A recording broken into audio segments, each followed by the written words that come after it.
Perennials are amazing plants because you can plant them once and for years or even decades you can reap the rewards. However, not all plants are created equal. So in this video, I want to highlight some of my favorite perennial herbs that I grow here, and I'm going to break it down by category for you. I'm going to cover easy to grow herbs, easy to grow veggies, easy to grow flowers, and easy to grow fruit. Yes, there are easy to grow fruit. Many people don't think about that, but there are lots of easy to grow fruit as well. So I'm going to cover that off for you in this video.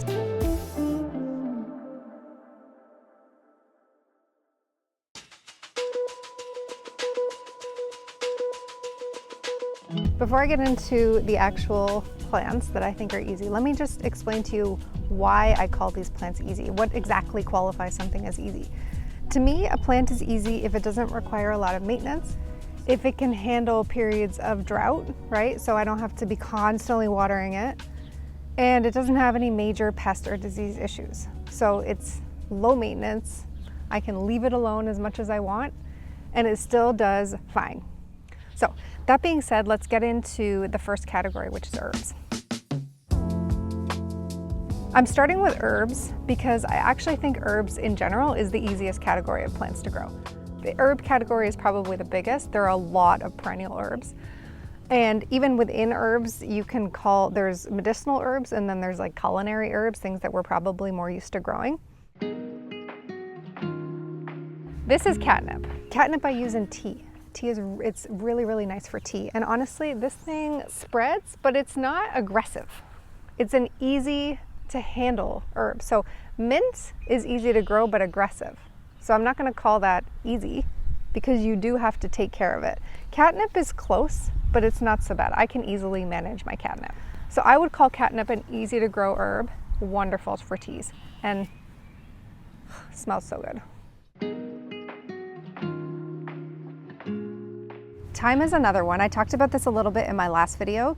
I use it fresh throughout the spring, summer, and fall, and then I dry a bunch and I use it constantly in my winter cooking. I absolutely love this plant. It's easy to grow, it's low maintenance, it can take, if I care for it, it does great. If I don't care for it, it's fine. I had a bed right here. We were moving the garden around. My husband was helping me throw all the plants out. He literally just scooped it, threw it over in this raised bed. We didn't do anything to it. It's just been sitting there for weeks. It's fine. This plant doesn't care.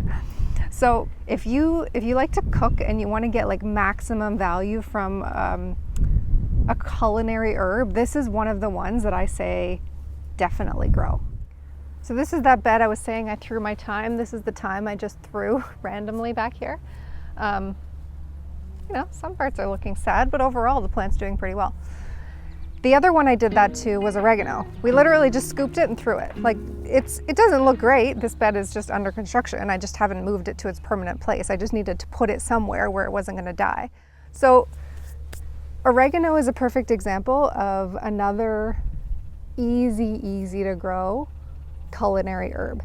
And oregano is absolutely, for pizza, for pasta, and then if you want to use it for any sort of herbal remedies you want to make for yourself, wonderful plant to grow.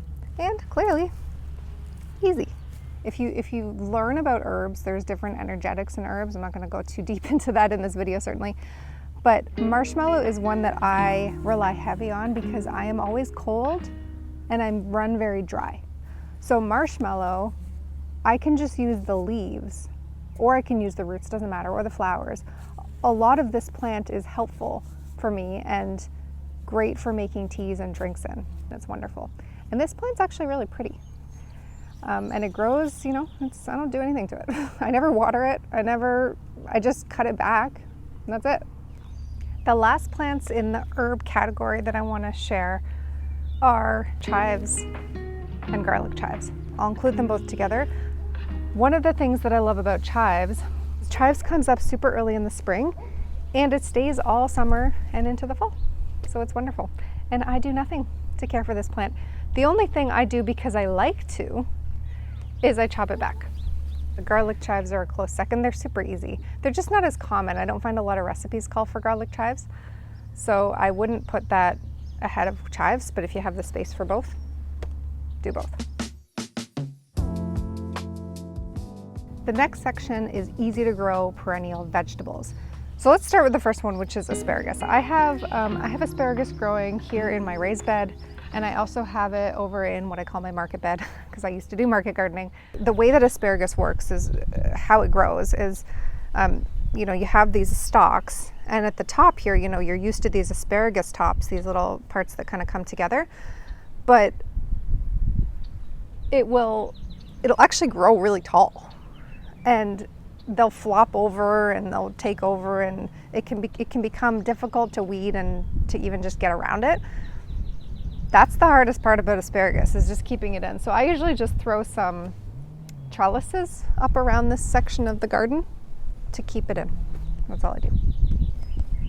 Here we have sorrel, and sorrel is another, I would call, indestructible plant.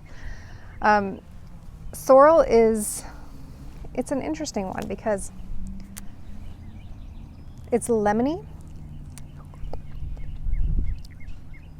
it's sour, but it's fun. It's a really fun plant. So some people eat sorrel salad. I like sorrel as more of an accent, so I use it as a green. It's that lemony flavor, and you know, I can't grow lemons here certainly, so this is a way to get some of that flavor into a dish really easily. You might call this an herb. I call it more of a vegetable, whichever category you call it. Really an interesting plant to grow, and takes a lot of abuse. Next in the perennial vegetable category is Egyptian walking onion. So what I like about Egyptian walking onions, one, very, very easy. The thing about easy is that easy can become invasive. And Egyptian walking onion is easy, but not invasive. As the season goes on, it grows like a long stalk in the middle. There's tiny little bulbs, like almost like pearl onions, that kind of size of bulb. And then it falls over and it sprouts more. That's why it's walking. It falls over and it walks around the garden. And if I pull one out,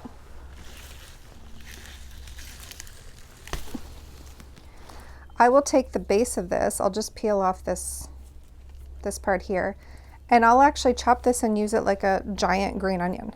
So it's not exactly like a green onion, it's much larger, right, than a green onion, but super valuable. And then if you make your own veggie stock or chicken stock or whatever stock you want, use these as a mild onion flavor in that broth. And very, very easy to grow.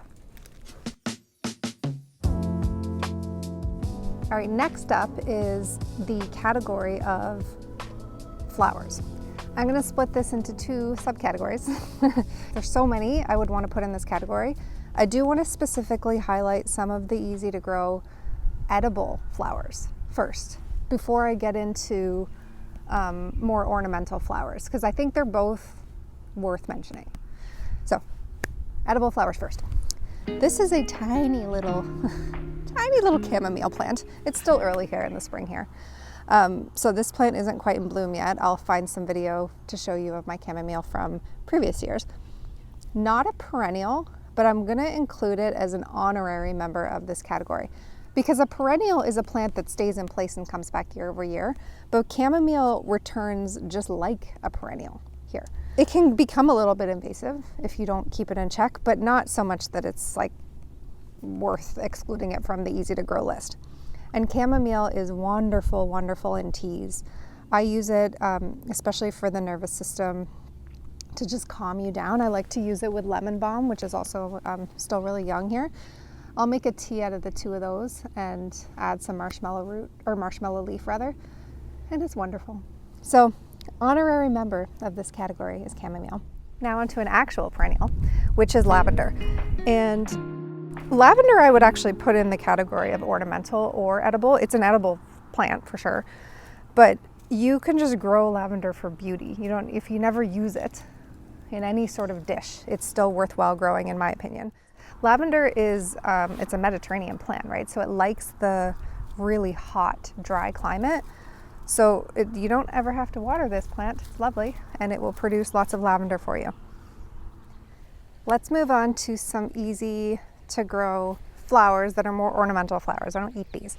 But let's talk about this phlox here. And this phlox is, it's a low growing flower, but it forms this mat in the spring. And I have both purple and white phlox here. The purple I find spreads a little bit more. So if you want something easy and fast and will create a bigger mat for you, go for the purple.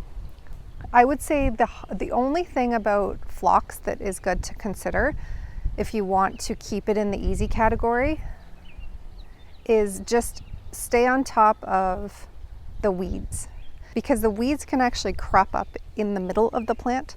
So if you don't weed a few times a year, I would say, it probably will no longer become easy for you.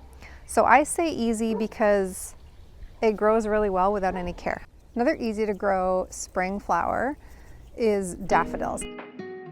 I, again, don't do anything to these. They bloom every year like clockwork, and they spread just enough to make it so that I enjoy this beautiful daffodil patch, but not enough that it becomes a problem by any means. One of the things though I would say about bulbs in general, so tulips, daffodils, crocus, hellebores, all of those, is just be careful that you don't weed them. It's very easy to weed, especially if you're digging deep to weed. If you're, you get a little behind with your weeding, you can pull them out. Lupins you'll actually see growing on the roadsides. It's as invasive as I would want a plant to get. It's invasive, but it's easy to maintain. So if I can easily pull out the volunteer plants that get produced all around here, I'm fine with that. And there are lots of weeds competing with this plant right now, and it's still doing great. Beautiful, beautiful plant. Even the leaves are really exciting. Here we have roses, and roses I would put in both the culinary and the ornamental flower category. But not all roses are easy. So I would put this category of rose in the easy category and tea or hybrid roses in the hard category. It's one of those plants that if you don't maintain it, you're still fine. And if you do maintain it, it's stunning. And what's nice about this kind of rose is that you get both the leaves and the hips. So the leaves you can use in cooking, and then the hips are really nice for tea with vitamin C in the winter. So wonderful, wonderful plant with many benefits and very easy. Now let's get into some of my favorite easy to grow perennial fruit. And I feel like we don't usually think fruit are easy to grow. A couple things that can go wrong with fruit are pests, right? Pests meaning bugs or critters, like the many birds that I have on my property who love fruit just as much as I do, and squirrels and things like that. So there's many more problems and challenges with fruit, I feel like, than the other categories, but there are definitely still some easy to grow fruit that I can share with you in this category, and they're all perennial. They're all going to come back year every year. The first one is what's right here in front of me, which is Haskap. Haskap, I'd never heard of this. I've never seen it in the grocery store. I'm not even sure I've seen it at the farmer's market. What I love about this berry is that it's the very first fruit that comes up every year, and I grow a dozen or more different types of fruit on my property, and Haskap is the first. So Haskap is sort of like a blueberry, and it's just longer. It's more like an elongated blueberry. And I had that plant over there growing in a big weedy mess behind my barn for years. And it did just fine. So many berries I would say are easy, but some of them handle more neglect and unfavorable conditions. This is a very favorable condition for this plant. I have it raised up, I have mulch around it, so there's lots of good things going for this plant right now. But Haskaps do fine even without those things. It does fine without. The main thing to consider with fruit in general is that it just needs enough sunlight. Fruit does need enough sunlight to grow well. You can get away with less sunlight with herbs and with vegetables, but fruit definitely needs enough sunlight to create the delicious little fruit that you want to eat. Here I have currant bushes, and currants are another berry that I would put in the super easy category. And it's not just the uncommon berries that are easy. There are some more common ones, which I'll get into in a sec. But currants in general, I find super easy to grow. Again, the only challenge with these would maybe be the pests, the little guys that like to, around here, that like to also eat my currants. But my favorite solution for that is just netting. And I will try to put together a pest video later this summer. If you're interested, just let me know in the comments below. But I have many strategies for handling pests in a very low maintenance way. I am a low maintenance gardener. Clearly, I'm doing a whole video on easy to grow plants. Currants, though, you can see beautiful green leaves, no challenges. In fact, I think this might even be not allowed in some parts of the US. I thought I read somewhere that you can't grow currants in some parts of the US. Maybe it's invasive there, but that just tells you how easy to grow it is, right? If a plant is native or invasive, probably pretty easy to grow. So I love these black currants. Right here I have two different fruit. I have a gooseberry plant right here. This plant is not even fully in the ground, kind of like my oregano earlier. And look at it. Look at these green leaves. So if a plant can handle that kind of neglect, it is definitely worth being in the easy category. Gooseberries are very tart when they first grow. You want to wait until you can squish them a little bit, and then they become really sweet and delicious. Just keep the birds and the other little critters off of them, because that's when everyone else wants them to. This, in my opinion, is the easiest to grow common fruit, which is blackberries. If you looked, I am standing in water. I am in standing water right now. So is this blackberry, and yet it's going to produce dozens and dozens and dozens and dozens of blackberries for me this summer. This is funny because there's no plant I've neglected more than this one that produces as much as this one. So the way I look at it is, some of these easy to grow plants, you neglect them, you try these other plants, these more exotic plants, or these ones that you really want. But as I've had a garden longer and longer, I come back to these ones, because why wouldn't I want more of these anchor plants? Why wouldn't I want more plants that are super easy? And blackberries are one of those that is super easy. And then rhubarb. Now, you may be saying, Nadia, rhubarb is not a fruit, it is a vegetable. That is true. But cucumbers and peppers and tomatoes are fruit and not vegetables. So I am putting this rhubarb in this category because I eat it like a fruit. I tend to eat it, make sweet desserts with rhubarb. And rhubarb is one of those plants that takes so much neglect, so much neglect, and still gives you rhubarb. You can have huge rhubarb if you actually take care of your plant. But even if you don't, you're fine. If you have never grown rhubarb before, don't eat the leaves. The leaves are toxic, but you can definitely eat the stalks, and they are wonderful in desserts. There you go. Beautiful red stalks. Just take the leaf off. Some plants, you have to be super finicky. It needs just the right of something. But in general, if you're struggling with some of these plants that I would classify as easy to grow, there's probably something in the fundamentals that you're missing. So I have a video that walks through 3 things that will give you a green thumb, and it will, just do those things and you're okay. But if you want to learn more, that's what Embrace is for. Embrace walks you through all of this, so you can certainly check that out as well.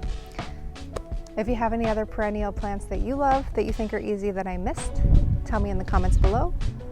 And if you want even more easy to grow perennial ideas, I have more listed over on the blog post, which I've linked down below as well. That's it for this one. See you in the next one.